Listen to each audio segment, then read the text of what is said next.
Friends, in 2021, the people of Tamil Nadu brought DMK to power. Instead of taking it as a responsibility, they have betrayed the mandate. In DMK rule, everything starts and ends with one family. Ministers may change, MLAs may change, but power remains only with one dynasty. DMK is infamous for their scientific corruption model. Today, that same model is being used to make Tamil Nadu an ATM for one family. A minister from this very district is involved in a huge cash for job scam. When jobs are sold for money, the dreams of honest middle class and poor youth are destroyed. Where is all this money going? Just like all rivers go to the sea, all corrupt money in Tamil Nadu goes to one family. நண்பர்களே, 2021 ஆண்டிலே தமிழ்நாட்டின் மக்கள் திமுகவை ஆட்சி கட்டிலில் அமர வைத்தார்கள். ஆனால் திமுக என்ன செய்தது? அவர்களுக்கு கொடுக்கப்பட்ட பொறுப்பை, கடமையை நிறைவேற்றாமல் அவர்களுக்கு கொடுக்கப்பட்ட கட்டளைக்கு துரோகம் இழைத்தார்கள். திமுக ஆட்சியிலே அனைத்தும் ஒரு குடும்பத்திலிருந்து தொடங்கி ஒரே குடும்பத்துடனேயே முடிந்து போய்விடுகிறது.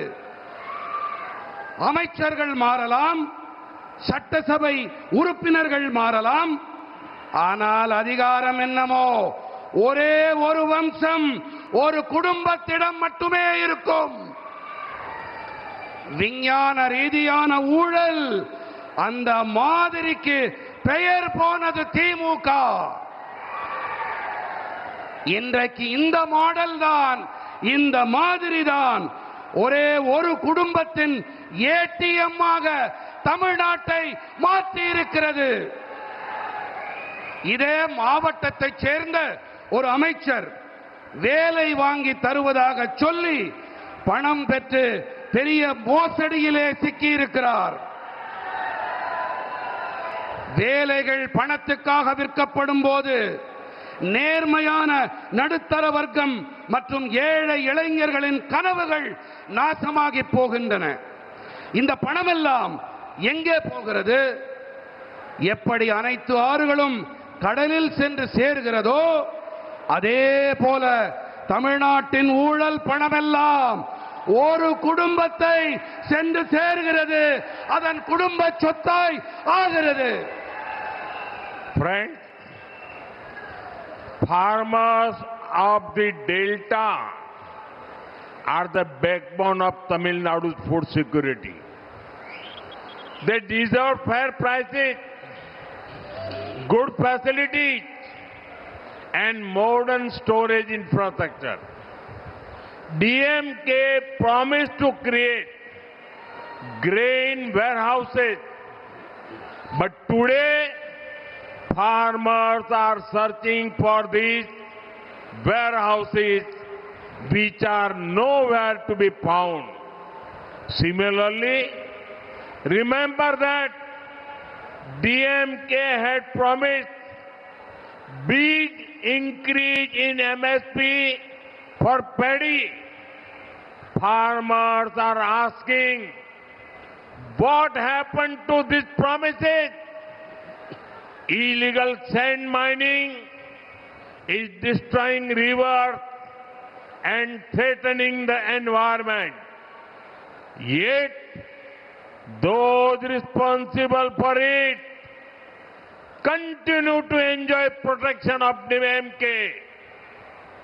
நண்பர்களே, தமிழ்நாட்டின் உணவு பாதுகாப்பிற்கு டெல்டா பகுதி விவசாயிகள் தான் முதுகெலும்பாக இருக்கின்றார்கள். நியாயமான விலைகள், நல்ல வசதிகள், நவீன சேமிப்பு கட்டமைப்பு ஆகியவற்றுக்கு உரித்தானவர்கள் அவர்கள். தானிய சேமிப்பு கிடங்குகளை உருவாக்குவோம் என்பதே திமுகவின் வாக்குறுதியாக இருந்தது. ஆனால் இன்றோ விவசாயிகள் எல்லாம் இந்த சேமிப்பு கிடங்குகள் எங்கே எங்கே என்று தேடிக்கொண்டிருக்கின்றார்கள். ஆனால் இவை எங்கு தேடியும் கிடைக்கவில்லை.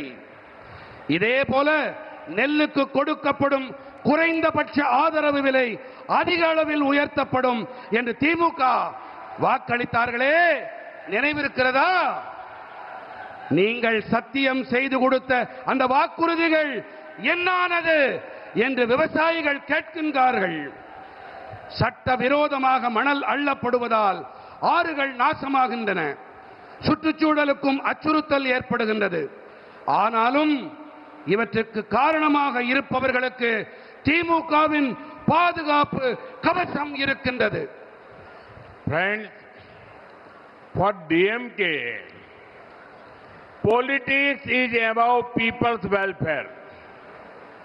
They have delayed the scheme to build houses for the rural poor because they are afraid that people will credit the central government for it.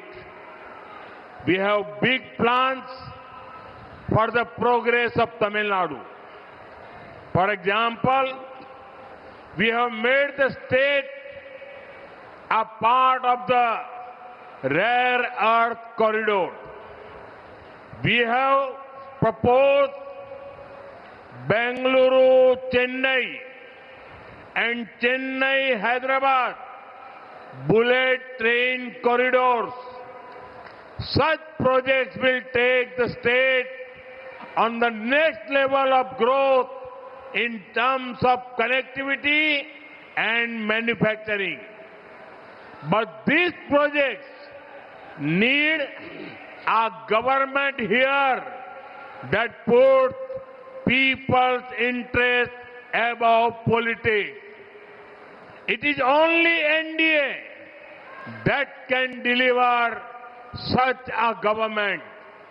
நண்பர்களே, திமுகவை பொறுத்தமட்டிலே அரசியல் என்பது மக்கள் நலனை விட முதன்மையானது. ஊரக பகுதி ஏழைகளுக்கான வீடுகள் திட்டத்தை கட்டித்தரும் அதனை தாமதப்படுத்தி இருக்கின்றார்கள் இவர்கள். ஏன் தெரியுமா? மக்கள் மத்திய அரசாங்கத்தை பாராட்டி விடுவார்களே என்ற பயம்தான் இதற்கு காரணம். தமிழ்நாட்டின் வளர்ச்சிக்கென நாம் பெரிய திட்டங்களை வைத்திருக்கின்றோம். எடுத்துக்காட்டாக, நாம் அரிய கரிம வளம் இடைவெளியின் ஒரு பகுதியாக இந்த மாநிலத்தை ஆக்கியிருக்கின்றோம். பெங்களூரு, சென்னை மற்றும் சென்னை ஹைதராபாத் புல்லட் ரயில் இடைவெளிகளை நாங்கள் முன்வைத்திருக்கின்றோம். இத்தகைய திட்டங்கள் இணைப்பு திறன் மற்றும் தயாரிப்பு தொழில்களில் வளர்ச்சியின் அடுத்த கட்டத்திற்கு நம்முடைய தமிழ்நாட்டை கொண்டு செல்லும். ஆனால் இந்த திட்டங்கள் செயல்பட வேண்டும் என்று சொன்னால் மக்கள் நலனை அரசியலை விட மேலானதாக வைக்கக்கூடிய அரசாங்கம் இங்கே தேவை. என்டிஏவால் மட்டும்தான் அத்தகையதொரு அரசாங்கத்தை அளிக்க முடியும்.